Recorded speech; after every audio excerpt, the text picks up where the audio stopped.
Mission TV, le miroir du monde.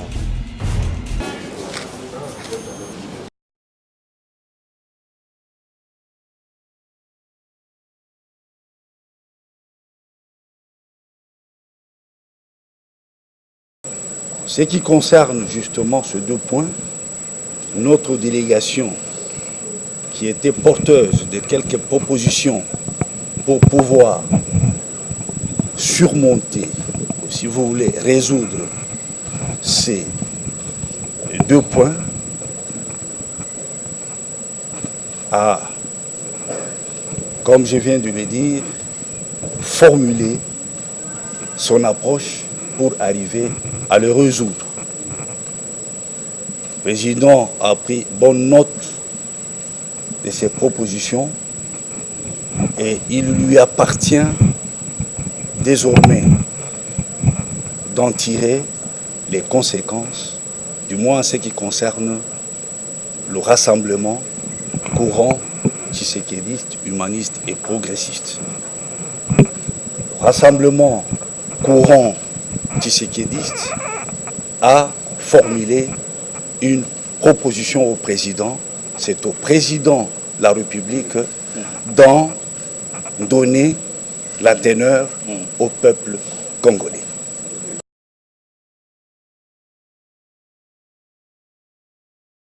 Le souci, l'impératif de l'unité du rassemblement est partagé par notre courant et préconisé pour y parvenir. Mais nous avons posé quelques conditions qui portent sur le retour aux fondamentaux de Genval.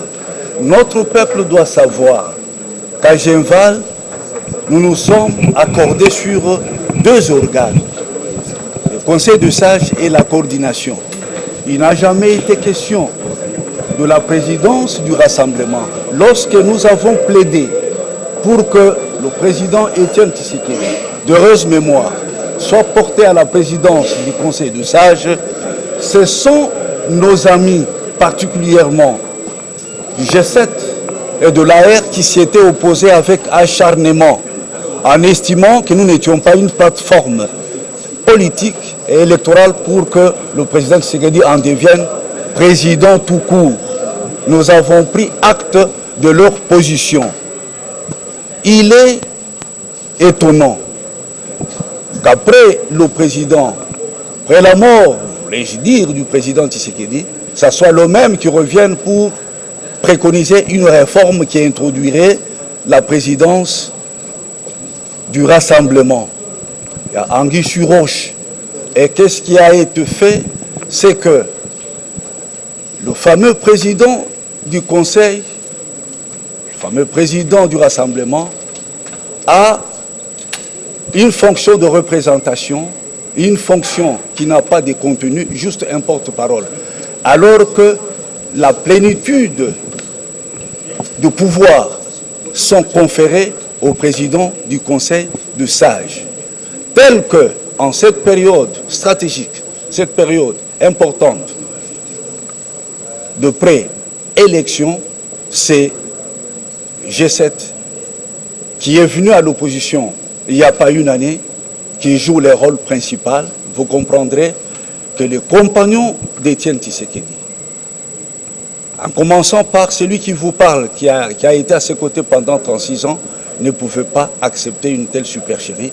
Et c'est pour cela que nous avons rejeté la réforme inopportune opérée par les amis pour des raisons d'ambition inavouée.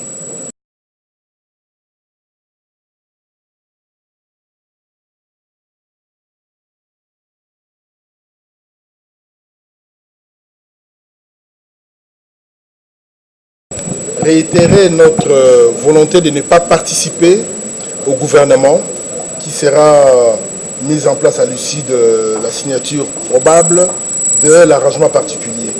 Et nous avons dit au chef de l'État que c'est une question qui devrait être réglée entre la majorité et le rassemblement. Ça ne nous concerne pas.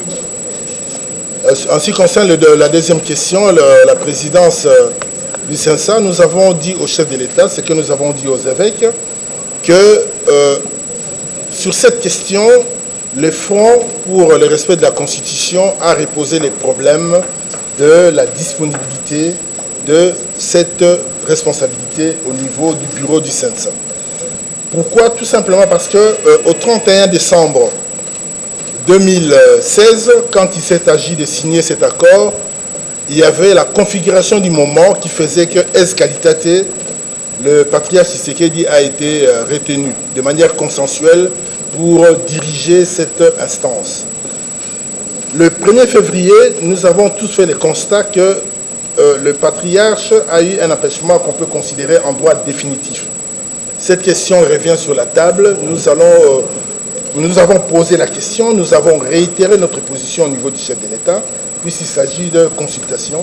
Nous avons posé la question concernant l'ambition du Front de pouvoir diriger cette instance qui va nous conduire à des élections.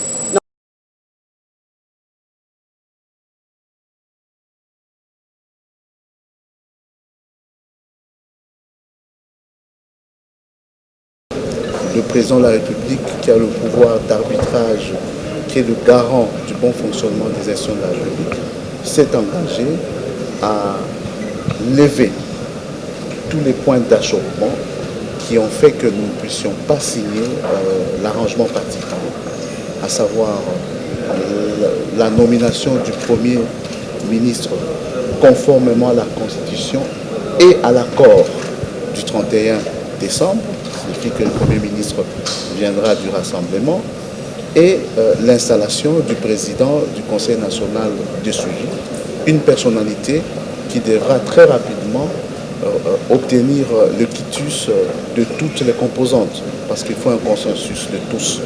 Il nous semble que les services protocole de la présidence de la République ont invité tout le monde.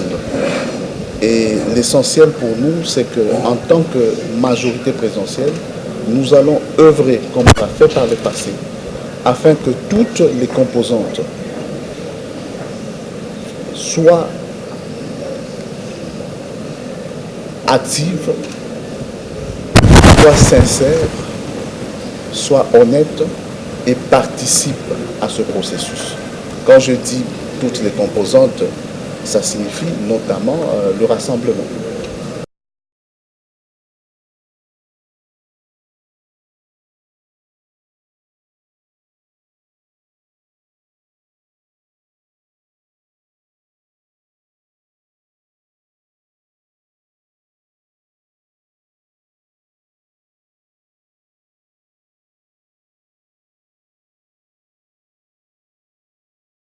J'ai fait des propositions au chef de l'État sur ces deux points-là.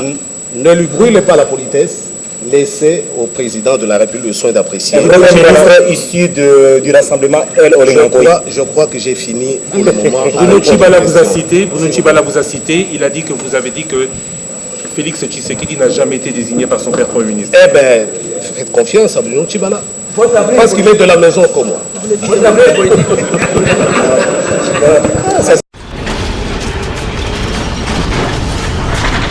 Ma mission TV, le miroir du monde.